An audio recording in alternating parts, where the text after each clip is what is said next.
Hi everybody and welcome back to the channel, and thank you for waiting around for us, but we are back with one more video for you.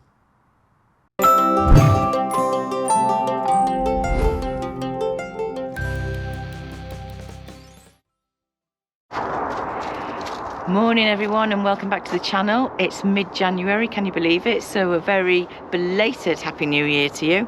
And guess what? We've been living in the motorhome for just over 2 months and I can't quite believe it, and I can't quite believe we haven't done an update, so sorry about that. But anyway, we're here now.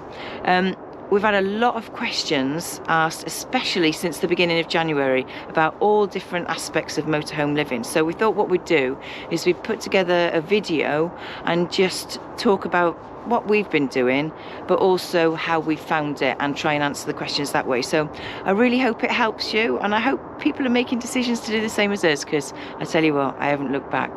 Here's hoping it helps.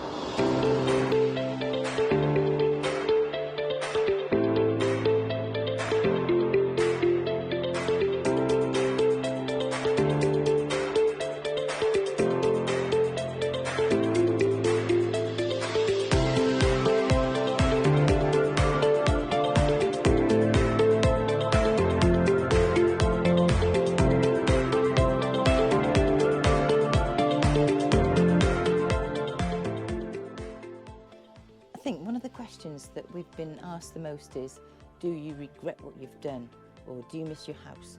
And I think we can both safely say we do not miss the house at all. And I know some people may turn around and say, oh, that's not possible, but we don't. I haven't honestly looked back once and thought, oh my God, I wish I was still in my house. I haven't thought about that at all. I do not regret the decision that we made. And I think that just says to me that we've got what we've done right. I'm not saying that it's easy all the time, because it's not, but I really feel as though we've made the right decision for wherever our journey takes us, whatever we've done so far, which is 2 months in now. I haven't got any regrets whatsoever, and Nick's the same. So what are your thoughts then, Nick? So regrets, I've had a few, but this is not any of them. Doing what we've done is brilliant. I have no regrets at all. We've moved in probably the worst time of the year. Going through the winter, it's been tough. Challenging. Yeah, it has. Yeah, it's but when I look out of the window today and I can see that the sun and the days are getting a bit longer, then it's so much better. So when you weigh it up, on balance, no regrets. I'm still happy with what we're doing. I still enjoy what we're doing, and the plan moving forward is just looking even better and better. Good morning, Eva. How are you this morning? Are you okay? You looking out the window at the snow? Eva's all cutched up on the blanket this morning and quite happily just chilled out looking at the snow out of the window. Bless her.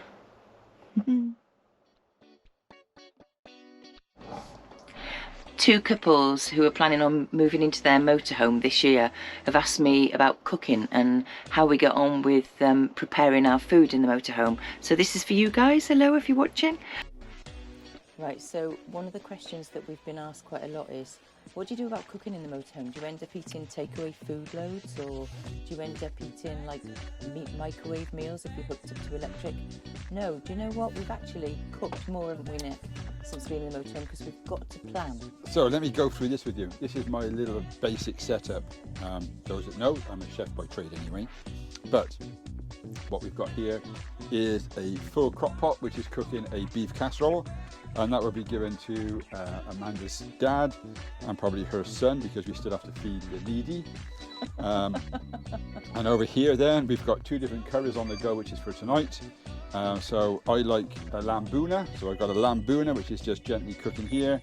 Here is a chicken tikka vindaloo, which is cooking there. So there is no excuse for not cooking in the motorhome. No, we've got a full-size fridge. Okay, we've only got a little freezer, haven't we? But you do find... And we've got wine. And we've got wine. But what you do find is that you have to plan your shopping, and obviously your storage space is a lot less, isn't it? Yeah. So you've got to make sure that your shopping is done appropriately. So otherwise you do end up thinking, oh, there's nothing here, and I've got to ring for a takeaway. Exactly. Except the takeaway man doesn't know where to come, so he doesn't, does he? No. So there we go. So I have a couple of questions here which have been sent to me in no order, but I've got, how do you manage with big dogs? Well, as you all know, we've got 3 big Rottweilers. They're each around about 40 kilos now. It was a struggle in the beginning because everyone's got to get used to the lack of space, but they've all done really well. It gets hairy, so constant brushing to try and reduce the amount of hair that gets spread around the motorhome. And then you get into a routine of feeding the girls, exercising the girls. You have to make sure you take them out for a walk because you don't have a back garden to go into. And what you don't want them to do is to get too bored. But we're all fine, no problems. The lack of space, how do you cope with the lack of space? To be honest with you, the more time you spend in the motorhome, the bigger it seems to get. Because we've got an Auto Trail Scout, we've got a lounge at the back end of the van, which is where I am now. And that doubles up then as our bedroom at night. We don't bother putting the double bed down because it's too much of a ball ache. So we just tend to use our sleeping bag systems that we've got, our duvets, and we stay on the ends. So that's really not a problem. But it does seem to get bigger. We've got everything in this van that you could need. So we're fine. And even in this cold weather that we've recently had, we've got an Aldi central heating system, a wet system, which is working really well. Are you in the van full time? Do you have a house? The truth is we did have a house, but we don't. We are in the van full time. I know a lot of people say, oh, we're full time van lifers, but they don't actually live in it full time. They spend a lot of time in there. We are in this full time. This is the only place that we have where we live. We don't live anywhere else. It's just this van. And then I've got, how do you work? Well, those of you that know us know that at the moment we're working for the Welsh Government. And so we're working from the van, which is fine because we are remote workers.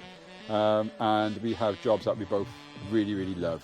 We're both quite caring people, really. And so we're working within the Ukrainian task force, if you like, which is assisting Ukrainians coming over and fleeing the war zone. And those of you that know what I've done in the past with regards to the Ukrainian side of things, you'll know where we're at. If you haven't, take a look at the back catalogue of videos and you'll come across a video which is entitled something like My Trip to Ukraine. So take a look at that. The next one is, which I'm not going to answer on my own, what plans do you have for the future? So for that, here's Amanda. So, what happens next? Okay, so plans for the future. The plans for the future are massive. Huge changes that we're going to be making. We've made some very, very big decisions moving forward. We've had a lot of time to talk to each other over the last couple of months, being in here, and it's been brilliant. We've really, really, really enjoyed it. But yes, big plans. We do have big plans, and we are going to be selling the motorhome that we're living in, and we are going to be buying a caravan. In fact, we have bought a caravan. So the motorhome is going to be going, but there is a reason for this, and it's the bigger picture. But more about that on the next video. So we're going to leave that here. I don't want to say too much. I don't want to jinx anything, but other than to say that everything is going okay with our future plans, our master plan, if you like. It involves, I say, getting a caravan, and it also involves a plot of land. We'll see you next time.